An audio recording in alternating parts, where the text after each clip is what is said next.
Αξιότιμη κύριε Υπουργέ, αξιότιμη κύριε Γενική Γραμματέα Βιομηχανίας και Έρευνας και Τεχνολογίας, αγαπητέ Μανώλη, κυρίες και κύριοι, για μια ακόμη φορά είναι τιμή μου και χαρά μου να συμμετέσχω σε αυτό το 5ο Φόρουμ Αναδυόμενων Τεχνολογιών που διοργανώνει η Χετία, όπου πραγματικά αυτό που είδα τα τελευταία χρόνια είναι οι ιδέες γίνονται πράξη και η φιλοδοξία συναντά την καινοτομία. Πέρυσι, για αυτούς που ήταν εδώ το 2024, είχα αναφερθεί αρκετά αναλυτικά στο πού βρίσκεται η Ευρώπη. Είχα πει μάλιστα το quo vadis δεν είναι και τόσο σταθερό εκείνη τη στιγμή τουλάχιστον και ότι η ανταγωνιστικότητά μας εύθυνε με αποτέλεσμα να βρισκόμαστε στην κυριολεξία σε ένα μεταβατικό επίπεδο, το οποίο θα έπρεπε σύντομα να λυθεί, δεδομένου ότι η διαφορά τεχνολογίας που έχουμε με την Αμερική και με την Κίνα είχε αρχίσει να αυξάνεται με δυσθεώρητους ρυθμούς.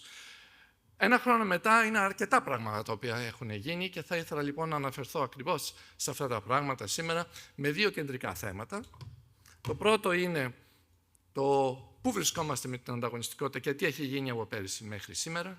Και το δεύτερο είναι να αναφερθώ λίγο περισσότερο σε αυτό που και ο κύριος Υπουργός αλλά και ο Μανώλης ανέφεραν, ότι ετοιμάζουμε πλέον με μεγάλα βήματα το CHIPS Act 2.0. Όπου φυσικά, όπως όλοι ξέρετε, η γεωπολιτική και η τεχνολογία είναι πιο αλληλένδετες από ποτέ. Ας δούμε πρώτα το θέμα της ανταγωνιστικότητας της Ευρωπαϊκής Ένωσης και τι έχει γίνει μέχρι τώρα. Η απάντηση στο report του κυρίου Ντράγκη, κατά πρώτο λόγο, ήταν ότι τον Ιανουάριο του 2025 η νέα Ευρωπαϊκή Επιτροπή, κάτω από την κυρία Βον ντερ Λέιεν, παρουσίασε την πυξίδα ανταγωνιστικότητας, αυτό το competitiveness compass, όπως αναφέραμε, το οποίο ουσιαστικά δίνει όλο το πλαίσιο στο οποίο θα κινηθεί η Ευρωπαϊκή Επιτροπή για τα επόμενα 5 χρόνια.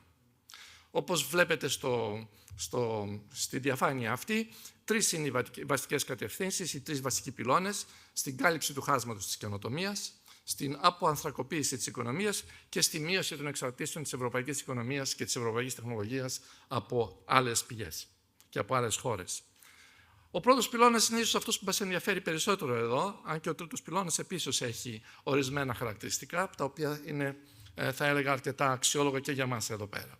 Αν δούμε λοιπόν τον πρώτο πυλώνα, αυτά τα οποία έχουν γίνει από τότε είναι εξαγγελίες για το τι ετοιμάζουμε ήδη από φέτος, λίγο πιο μπροστά φέτος και φυσικά για τα επόμενα 3-4 χρόνια που η Ευρωπαϊκή Επιτροπή έχει το mandate να συνεχίσει.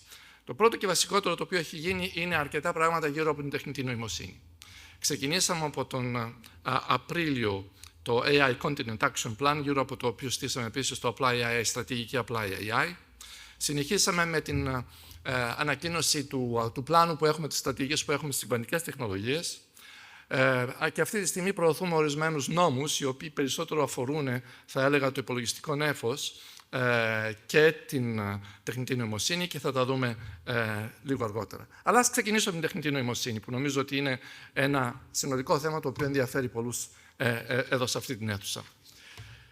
Το σχέδιο δράσης, λοιπόν, το οποίο ανακοινώσαμε τον Απρίλιο, το AI Continent Action Plan, θέτει ένα σαφή χάρτη πορείας. Θέλουμε να μετατρέψουμε την Ευρώπη όχι απλώς στο να παρακολουθεί τις εξελίξεις, στο τι κάνουν οι δύο μεγάλοι, αλλά στο να γίνει μια ηγετική ήπειρος επίσης στον τομέα της τεχνητής του AI, ας το πω έτσι, επενδύοντας σε μεγάλης κλίμακας υπολογιστική ισχύ συστημάτων, βελτιώνοντας την πρόσβαση σε δεδομένα που είναι απαραίτητα, όπως γνωρίζετε πολλοί από εσάς, για να μπορέσει να αναπτύξει κανείς μοντέλα τεχνητής νοημοσύνης, αναπτύσσοντας επίσης πρωτοποριακά μοντέλα τεχνητής νοημοσύνης. Έχουμε βάλει ήδη και αρκετά λεφτά πάνω σε αυτό το θέμα. Και παράλληλα, βέβαια, όπως έχει τονιστεί ήδη πάρα πολλές φορές, δημιουργώντας τις απαραίτητες συνθήκες που είναι οι δεξιότητες του ανθρώπινου δυναμικού και το μοντέλο στον τομέα της τεχνητής νοημοσύνης.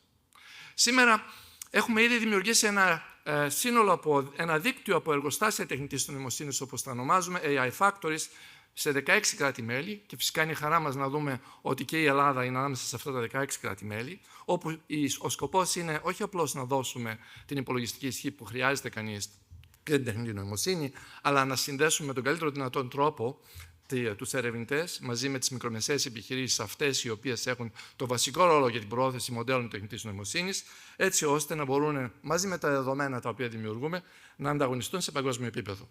Και εδώ βέβαια μπαίνει και το ελληνικό θέμα του φάρου, που είμαι σίγουρος ότι το γνωρίζετε.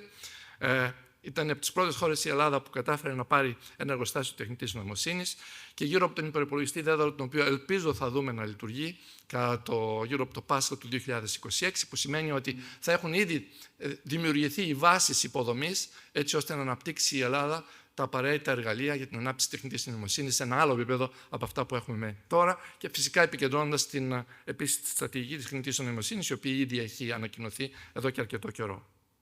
Αλλά δεν σταματάμε εδώ. Όπως είπε και ο Μανώλης, τα AI Factories είναι ο πρώτος τομέας. Ο δεύτερος τομέας είναι τα Gigafactories, τα γίγα εργοστάσια, όπου ήδη έχουν ανακοινωθεί εδώ και αρκετό καιρό στις ΗΠΑ. Αλλά βέβαια στην Ευρώπη το μοντέλο που χτίζουμε δεν είναι ένα μοντέλο το οποίο στηρίζεται σε αυτό που κάνουν στις ΗΠΑ τα Colossus και τα λοιπά, με τα τεράστια, θα έλεγα, κέντρα δεδομένων και GPUs τα οποία χρησιμοποιούνται εκεί. Το μοντέλο αυτό δεν μπορεί να αναπτυχθεί στην Ευρώπη. Έτσι, το μοντέλο γύρω από τα γίγα εργοστάσια το οποίο στείλουμε είναι τελείως διαφορετικό και στηρίζεται σε ένα είδους public-private partnership ανάμεσα στις μεγάλες ευρωπαϊκές επιχειρήσεις, τα κράτη-μέλη και την Ευρωπαϊκή Επιτροπή. Έτσι, φαντάζομαι ότι είναι πλέον θέμα ημερών. Ήδη το Συμβούλιο αποφάσισε προχθές ότι το EuroHPC, που είναι η βάση ουσιαστικά του νόμου πάνω στον οποίο θα στηριχθούν αυτά τα Gigafactories, θα προχωρήσει πολύ σύντομα. Η κοινή ανακοίνωση έγινε ήδη προχθές και συνεπώς σχεδόν έχουμε τον νόμο για να πάμε ένα βήμα παραπάνω. Και εδώ οφείλω επίσης να ομολογήσω ότι η Ελλάδα δεν είναι πίσω. Ήδη ετοιμάζεται ένα γιγοεργοστάσιο εδώ, από ό,τι γνωρίζω, κάτω από την πρωτοβουλία της ΔΕΗ και είναι πολύ πιθανόν όταν θα βγει η επίσημη ανακοίνωση για την προκήρυξη του σχετικού call for proposals, κάποια στιγμή μέσα στον Ιανουάριο, μέσα στο Φεβρουάριο το υπολογίζω, να δούμε και μια ελληνική συνεργασία ανάμεσα σε ένα ελληνικό Gigafactory και στο ιταλικό Gigafactory, αλλά ο χρόνος θα δείξει. Και εδώ μιλάμε βέβαια για επενδύσεις όχι πλέον της τάξης των 10, 15, 20 και 30 εκατομμυρίων, που είναι λίγο πολύ αυτό το που έχουμε αυτή τη στιγμή στο AI Factories, αλλά μιλάμε για επενδύσεις της τάξης των δισεκατομμυρίων, για να δούμε και η Ελλάδα πόσα λεφτά θα είναι ικανή για να βάλει, αν τελικά προχωρήσει το σχέδιο. Τώρα, το άλλο θέμα επίσης το οποίο είχαμε κάνει είναι, λίγο πριν καιρό, νομίζω 2 μήνες λίγο πολύ πριν, βγάλαμε τη στρατηγική απλά AI, όπου είναι ουσιαστικά η στρατηγική για την επιτάχυση των σχεδίων μας στη τεχνητή νοημοσύνη σε όλους τους κλάδους της οικονομίας, βιομηχανικούς κλάδους, αλλά και στο δημόσιο τομέα, αλλά και στον ερευνητικό τομέα.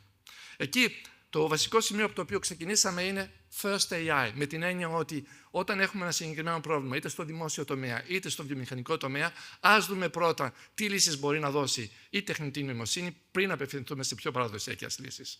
Και αυτό είναι ακριβώς αυτό το οποίο προωθούμε και έχουμε βάλει 1 δισεκατομμύριο ευρώ στα προγράμματα εργασίας του 2026 και 2027, στα 2 προγράμματα εργασίας Ευρωπαϊκής Επιτροπής και στον ορίζοντα Access Digital Europe για την ανάπτυξη αλγορίθμων, οι οποίοι είναι αλγόριθμοι οι οποίοι στηρίζονται στα ευρωπαϊκά δεδομένα και οι οποίοι είναι οι αλγόριθμοι οι οποίοι θα προωθούν ευρωπαϊκές λύσεις στηρίζοντας στον νόμο του AI. Δεν είναι βέβαια μόνο αυτή η ιστορία του προωθούμε πρώτα την AI, αλλά είναι επίσης το να προωθήσουμε την τεχνητή νοημοσύνη στις δημόσιες προμήθειες. Και επίσης στήσαμε ένα είδους alliance, το AI Alliance, το οποίο φέρνει ουσιαστικά από τη μια μεριά τους χρήστες και από την άλλη μεριά τους παρόχους της τεχνητής νοημοσύνης. Αυτά είναι η τεχνητή νοημοσύνη, όπου πιστεύουμε ότι θα έχουμε πολύ γρήγορους ρυθμούς και με τα factories και με τα gigafactories, αλλά και με το ανθρώπινο δυναμικό, το οποίο είναι κομμάτι των factories και ελπίζω ότι πολύ σύντομα θα έχουμε απτά αποτελέσματα με τα οποία θα μπορούμε να ανταγωνιστούμε αυτά που συμβαίνουν στο διεθνές επίπεδο. Ας πάμε λίγο στα κβαντικά. Σας ανέφερα προηγουμένως ότι η κβαντική στρατηγική βγήκε τον περασμένο Ιούλιο. Και δεν είναι μια στρατηγική η οποία ξεκίνησε για το μηδενός. Η Ευρώπη επενδύει στα κβαντικά και μάλιστα είμαστε πολύ προχωρημένοι σε σύγκριση με τις άλλες χώρες, ακόμη και με τις ΗΠΑ και την Κίνα στα κβαντικά. Έχουμε το καλύτερο ανθρώπινο δυναμικό του κόσμου, το πιο πυκνό ανθρώπινο δυναμικό του κόσμου. Έχουμε τις περισσότερες δημοσίευσεις και έχουμε το μεγαλύτερο οικοσύστημα startups το οποίο βρίσκεται αυτή τη στιγμή σε παγκόσμιο επίπεδο. Γι' αυτό και βγάλαμε όμως, ωστόσο, υποφέρουμε από τις γνωστές παθογένειες της Ευρώπης. Υποφέρουμε από τη μεταφορά της τεχνολογίας, ουσιαστικά της έρευνας και της τεχνολογίας και την βιομηχανοποίησή της και υποφέρουμε από οικοσυστήματα τα οποία είναι πολύ μικρά, θα έλεγα, σε αριθμό, όχι τόσο ο αριθμός των startups, όσο από το γεγονός ότι είναι πάρα πολύ δύσκολο να βρεθεί venture capital, όχι μόνο στην Ελλάδα, σε ευρωπαϊκό επίπεδο, ενώ είναι άφθονο κυρίως στην Αμερική, όπως γνωρίζετε, και επομένως είναι πάρα πολύ δύσκολη ουσιαστικά η μεγέθυνση των δεδομένων που έχουμε στην Ευρωπαϊκή Ένωση, έτσι ώστε να έχουμε από τις πολύ μικρές επιχειρήσεις να πάμε στις γιγαντιαίες κολοσσίες επιχειρήσεις στις οποίες βρισκόμαστε αυτή τη στιγμή στην Αμερική ή ακόμα και στην Κίνα. Γι' αυτό ακριβώς το λόγο και δημοσιεύσαμε το Quantum Europe Strategy, το οποίο, όπως μπορείτε να δείτε, ή μάλλον δεν είμαι σίγουρος ότι μπορείτε να το δείτε, αλλά δεν έχει σημασία, στηρίζεται σε 5 βασικούς πυλώνες. Ο πρώτος είναι η έρευνα και η τεχνολογία. Ο δεύτερος είναι η ανάπτυξη υποδομών. Ο τρίτος είναι η ανάπτυξη του ανθρώπινου δυναμικού. Ο τέταρτος είναι ουσιαστικά το οικοσύστημα. Και ο πέμπτος είναι γύρω από τις συνεργασίες τις οποίες μπορούμε, μάλλον το θέμα του dual use, δηλαδή την χρήση των κβαντικών τεχνολογιών σε θέματα ασφάλειας, άμυνας και διαστήματος. Η Ελλάδα, μπορώ να πω ότι δεν ξεκινάει άσχημα, αν και ουσιαστικά η μεγάλη πρόκληση για το μέλλον είναι οι κβαντικοί υπολογιστές. Νομίζω ο Μανώλης το τόνισε και εκεί είναι που θα παιχθεί όλο το ζήτημα. Δεν ξεκινάει άσχημα, γιατί στις κβαντικές επικοινωνίες είμαστε αρκετά καλά. Μέσω του Ελλάς QCI τα πράγματα προχωρούν καλά και νομίζω ότι εκεί είναι που μπορούμε τουλάχιστον να ξεκινήσουμε σαν βάση εκκίνησης για να προωθήσουμε και τις κβαντικές τεχνολογίες στην Ελλάδα. Ας πάμε τώρα σε ένα άλλο θέμα που είναι, σας είπα προηγουμένως ότι πέρα από τις κβαντικές τεχνολογίες, έχουμε 2 ακόμα βασικούς νόμους στους οποίους προωθούμε. Ο ένας στηρίζεται στην ανάπτυξη τεχνολογιών νέφους, υπολογιστικού νέφους, και ο άλλος είναι στο CHIPS Act. Στο τεχνολογίες νέφους θα έχουμε έναν καινούριο νόμο στους επόμενους, φαντάζομαι, 2 μήνες, αν δεν κάνω λάθος. Γιατί? Είναι ουσιαστικά πολύ απλό το ζήτημα. Η Αμερική αυτή τη στιγμή έχει 3 με 4 φορές μεγαλύτερη πυκνότητα από data centers, cloud data centers, από ό,τι έχει ολόκληρη η Ευρώπη. Στην Ελλάδα έχουμε αρχίσει ήδη να κάνουμε επενδύσεις. Τα γνωρίζετε, δεν χρειάζεται να αναφερθώ σε αυτά, αλλά σε ευρωπαϊκό επίπεδο είμαστε, όπως είπα, πάρα πολύ πίσω και χρειάζεται λίγο να δούμε με ποιον τρόπο θα μπορούσαμε να προωθήσουμε την ανάπτυξη τεχνολογιών cloud, αλλά και υπηρεσιών τεχνητής νοημοσύνης, τα οποία έρχονται ουσιαστικά για να κολλήσουν στα gigafactories, διότι δεν χρειάζεται κανείς μόνο gigafactories, χρειάζεται επίσης να έχει και τις υποδομές, τις απαραίτητες υποδομές για τα δεδομένα, για την αποθήκευση δεδομένων, αλλά και ουσιαστικά για να τρέχει τους αλγορίθμους AI σε οποιοδήποτε χώρο και σε οποιαδήποτε κατεύθυνση μέσα στην Ευρωπαϊκή Ένωση. Αυτός είναι ο σκοπός του αυτό που ονομάζουμε CADA, με την έννοια ότι Cloud and AI Development Act, θα το δείτε να έρχεται λοιπόν. Στο CHIPS. Πάμε λοιπόν στο δεύτερο κλάδο, που είναι τα chips. Θα έλεγα εδώ ότι ίσως να δει κανείς 2.500 χρόνια πίσω τι είχε πει ο Ηράκλειτος, τα πάντα ρί. Είναι ακριβώς αυτό το οποίο εφαρμόζεται αυτή τη στιγμή στις τεχνολογίες μικροκυκλωμάτων και ημιαγωγών. Θα έλεγα ότι το τι παρατηρούμε σε παγκόσμιο επίπεδο είναι κάτι το πρωτοφανές. Όλο αυτό το global supply chain, το οποίο έχει στηθεί τα προηγούμενα 10-15 χρόνια, ουσιαστικά αποδομείται. Για τους λόγους που γνωρίζετε, γεωπολιτική, στρατηγική, οτιδήποτε μπορείτε να φανταστείτε, θέμα προτεραιοτήτων των 2 μεγάλων, για να μην πω των 4-5 μεγάλων, και ούτω καθεξής. Βλέπουμε επίσης ότι υπάρχει μια πολύ μεγάλη στήριξη από αυτούς τους μεγάλους, με την έννοια η Κίνα, οι Ηνωμένες Πολιτείες, ακόμη και η Ινδία, ακόμη και η Ιαπωνία επενδύουν πλέον μαζικά στις τεχνολογίες ημιαγωγών, όπως σωστά υπόθηκε. Είναι ουσιαστικά the fuel of the future, διότι όλα στηρίζονται εκεί. Και ο μετασχηματισμός ο οποίος γίνεται είναι ένας μετασχηματισμός ο οποίος προφανώς θα είναι εκεί για τα επόμενα 10, 20, 30 χρόνια. Αυτή τη στιγμή όλα συμβαίνουν. Θα μπορούσα σας παρακαλώ να σταματήσει ο θόρυβος αυτός, γιατί έχω 20 λεπτά ομιλίες, 15 τέλος πάντων, και όχι τα 10 αρχικά.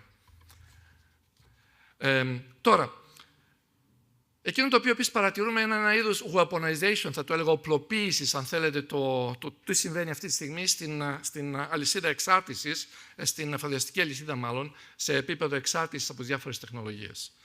Και εδώ είναι που ουσιαστικά έχουμε πραγματικά κρίσιμες εξαρτήσεις σε ευρωπαϊκό επίπεδο. Η πρώτη μεγάλη εξάρτηση είναι ότι όταν πάμε στους παραγωγικούς κόμβους αιχμής, εξαρτώμαστε ουσιαστικά από την Ταϊβάν, TSMC. Όταν πάμε σε τεχνολογίες AI chips, εξαρτώμαστε από την NVIDIA, ίσως την AMD, ίσως την Google, όλα αυτά θα τα δούμε, αλλά ουσιαστικά εξαρτώμαστε πλήρως από την αμερικανική τεχνολογία. Όταν πάμε στις πρώτες ύλες, είδατε τι έγινε πολύ πρόσφατα. Η Κίνα αποφάσισε να βάλει ορισμένους περιορισμούς στην πρόσβαση σε σε πρώτες ύλες. Ο κ. Υπουργός αναφέρθηκε στο γάλιο, δεν είναι μόνο το γάλιο, είναι και πολλά άλλα. Βρισκόμαστε ουσιαστικά και πάλι σε ένα μεταβατικό στάδιο, όπου προσπαθούμε να βρούμε τι ακριβώς θα είναι η επόμενη μέρα. Και εκεί φτάνουμε φυσικά και στο γεγονός ότι πολύ πρόσφατα είχαμε και το φαινόμενο Nexperia, δεν ξέρω πόσοι από εσάς το είδατε να συμβαίνει, και είδατε τι ακριβώς συμβαίνει. Μία απλή τεχνολογική εταιρεία, την οποία ούτε καν είχαμε στο στόχαστρο, κατάφερε να σταματήσει σχεδόν την παραγωγή των αυτοκινήτων για μια ακόμη φορά, σε ευρωπαϊκό επίπεδο, ίσως και σε παγκόσμιο επίπεδο, και όλα αυτά διότι, τέλος πάντων, δεν θα αναφερθώ στους λόγους, είναι αρκετά γνωστοί οι λόγοι, και όλα αυτά δείχνοντας το πόσο εξαρτημένοι είμαστε στη συγκεκριμένη τεχνολογία και ποιες είναι οι επιπτώσεις της συγκεκριμένης τεχνολογίας σε βασικούς βιομηχανικούς τομείς, όπως είναι η αυτοκινητοβιομηχανία και ενδεχόμενα και άλλοι. Αυτή τη στιγμή έχουμε μια ολόκληρη σειρά, θα έλεγα, δραστηριοτήτων και σε επίπεδο Ολλανδίας και σε επίπεδο Κίνας-Αμερικής, αλλά και φυσικά μέσα στην Ευρωπαϊκή Ένωση, για να βρεθεί λύση, όποια και να είναι αυτή η λύση, αλλά δεν είναι δυνατόν ένα μικρό γεγονός να δημιουργεί τόση φασαρία. Πάμε λοιπόν τώρα στο CHIPS Act. Ίσως πριν να σας πω δύο λόγια του CHIPS Act 2.0, ας αναφερθώ για 2 λεπτά μόνο τι ακριβώς έχει γίνει στο CHIPS Act, που ουσιαστικά είναι ο τωρινός νόμος και όπου ουσιαστικά έχουμε ήδη πολύ σημαντικές επιπτώσεις, τις οποίες θα ήθελα πολύ γρήγορα να αναφέρω. Το μεγαλύτερο μέρος του προγράμματος έχει ήδη εφαρμοστεί. Όπως θα ενδεχόμενα θυμάστε, αυτό ξεκίνησε το Σεπτέμβριο του 2023. Είμαστε 2 χρόνια και 2 μήνες. Ήδη έχουμε αξιοποιήσει το 85 με 90% των κονδυλίων για να αναπτύξουμε 5 πιλωτικές γραμμές παραγωγής. Δεν είμαι σίγουρος ότι η Ελλάδα είναι μέσα σε αυτές, από ό,τι θυμάμαι. Ή ενδεχόμενα να είναι ένα πολύ μικρή συμμετοχή σε μία από αυτές, αν θυμάμαι καλά. Έχουμε ξεκινήσει το design platform, ουσιαστικά ένα είδος πανευρωπαϊκής πλατφόρμας σχεδιασμού μικροκυκλωμάτων, το οποίο έλειπε στην Ευρώπη. Υπενθυμίζω ότι το κομμάτι της αγοράς το οποίο έχει η Ευρώπη σε θέματα design είναι 1% παγκοσμίως. Οπότε το μόνο που μπορούμε να κάνουμε είναι να γίνουμε καλύτεροι. Και νομίζω ότι στην Ελλάδα ακούστηκε υπόθηκε προηγουμένως ότι υπάρχουν μεγάλες εταιρείες design οι οποίες θέλουν να έρθουν στην Ελλάδα και να δημιουργήσουν υποδομές και να δημιουργήσουν επίσης κέντρα έρευνας και τεχνολογίας εδώ. Συνεχίσαμε με τα κβαντικά. Ήδη έχουμε τις πρώτες πιλωτικές γραμμές σε κβαντικά chips. Έχουμε 6 οι οποίες ξεκινούν τους επόμενους μήνες. Θα είναι χρήσιμο λοιπόν να δούμε, κύριε Υπουργέ, κύριε Υφυπουργέ, κύριε Υφυπουργέ, και κύριε Γενική Γραμματέα, τι μπορούμε να κάνουμε σε θέματα κβαντικής τεχνολογίας, έτσι ώστε να μην μείνουμε πίσω, γιατί το τρένο τρέχει αυτή τη στιγμή, όχι μόνο στην Ευρώπη, αλλά και σε παγκόσμιο επίπεδο. Και τέλος, βλέπετε το πόσο μεγάλη είναι η ζήτηση σε θέματα CHIPS Fund. Σας είπα προηγουμένως ότι έχουμε μεγάλο πρόβλημα με τη χρηματοδότηση της περιοχής σας. Ελπίζω ότι θα λυθεί σύντομα αυτό, αλλά το σίγουρο είναι ότι βάλαμε 300 εκατομμύρια τα οποία μοχλεύουν άλλα τουλάχιστον 700 εκατομμύρια, 1 δισεκατομμύριο και έχουν ήδη εξαφανιστεί αυτά τα λεφτά τους πρώτους 30 μήνες της εφαρμογής του προγράμματος. Λοιπόν, το μόνο που μπορώ να πω για την Ελλάδα είναι ότι ξεκινήσαμε σωστά με το κέντρο ικανοτήτων. Είμαι πολύ ικανοποιημένος ότι αυτό έχει ξεκινήσει, ότι οι εργασίες του είναι ήδη, αν δεν κάνω λάθος, προγραμματισμένες, έχουν ήδη λοιπόν δρομολογηθεί. Και το μόνο που μπορούμε να κάνουμε είναι να προωθήσουμε ακόμα καλύτερα τα πράγματα, όπως πηγαίνουμε σιγά σιγά προς το CHIPS Act 2.0. Ίσως το πιο σημαντικό από αυτά που ήθελα να σας πω είναι το γεγονός ότι ο πρώτος νόμος CHIPS Act έχει δημιουργήσει επενδύσεις 80 δισεκατομμύριων ευρώ στο επίπεδο Ευρωπαϊκής Ένωσης. Επενδύσαμε μέσω των κρατικών προμηθειών σε πολλά από τα έργα. Ίσως το σημαντικότερο έργο το οποίο έχει γίνει είναι η έλευση της TSMC στην Δρέσδη. 10 δισεκατομμύρια εκεί, επένδυση, 10.000 θέσεις εργασίας, πρώτη εφαρμογή του FinFET, θα έλεγα, πρώτη ουσιαστικά έλευση του FinFET στην Ευρωπαϊκή Ένωση, με την προοπτική ότι ξεκινάμε από τα 22 νανόμετρα, ίσως να κατέβουμε στα 12 νανόμετρα, που σημαίνει ότι θα γίνουν ορισμένα ακόμα εργοστάσια της TSMC, αν τα πράγματα πάνε καλά. CHIPS 2.0.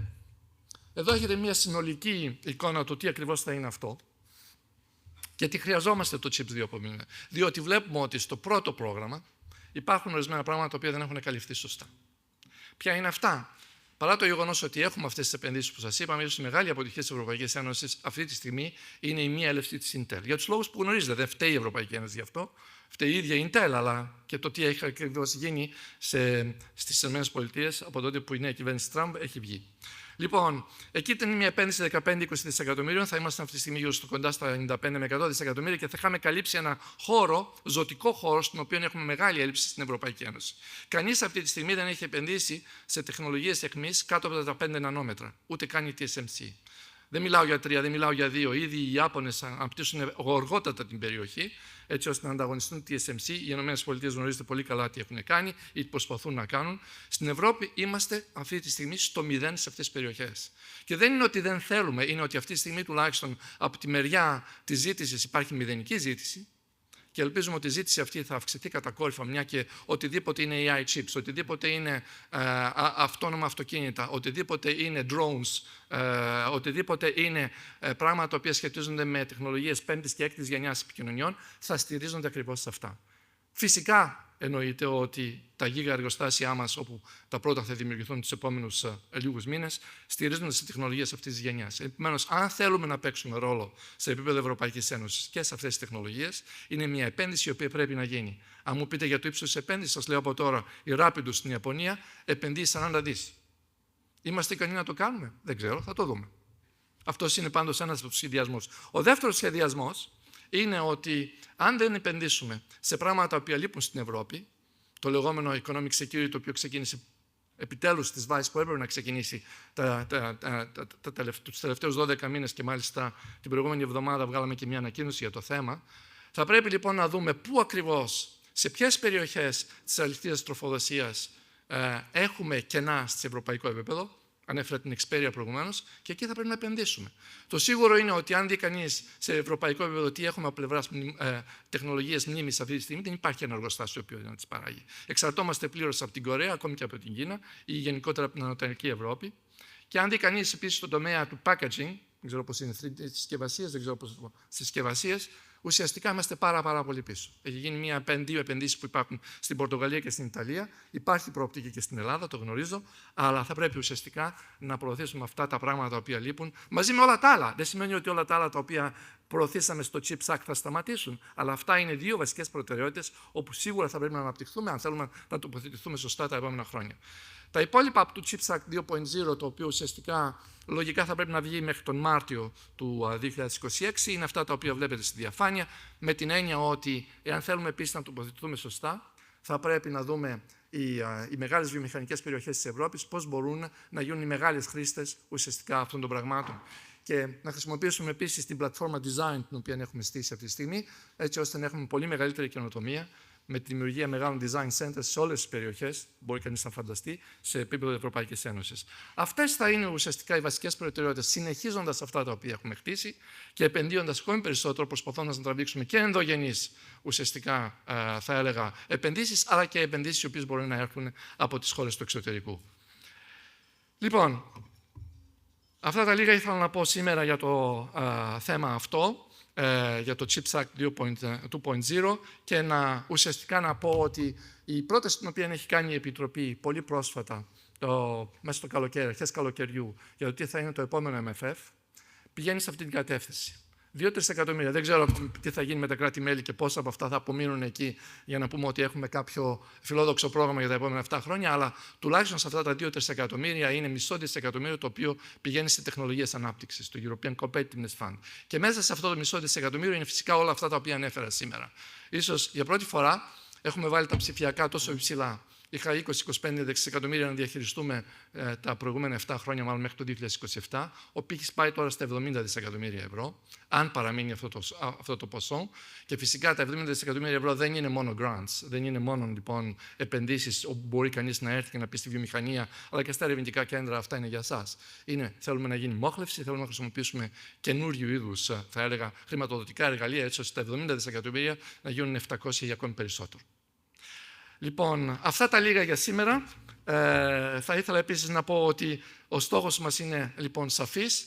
Οι τεχνολογίες αιχμής είναι ξεκάθαρες, τεχνητή νοημοσύνη, κβαντικά, ημιαγωγή, μικροκυκλώματα, φωτονική, όλα αυτά πάνε μαζί και φυσικά οι τεχνολογίες εκείνες οι οποίες στηρίζονται στις επικοινωνίες. Όλα τα υπόλοιπα μετά έρχονται σαν εφαρμογές πάνω σε αυτές τις βασικές τεχνολογίες. Και γι' αυτό λοιπόν, κυρίες και κύριοι, είναι ο στόχος μας να επενδύσουμε πραγματικά μαζικά σε αυτές τις τεχνολογίες, ελπίζοντας ότι τα κράτη-μέλη θα θεωρήσουν ότι αυτό είναι απαραίτητο αν θέλουν η Ευρώπη να παίξει ρόλο στα επόμενα 7, 8, 10 χρόνια σε αυτές τις βασικές τεχνολογίες, στο επίπεδο που βρισκόμαστε αυτή τη στιγμή. Σας ευχαριστώ πάρα πολύ.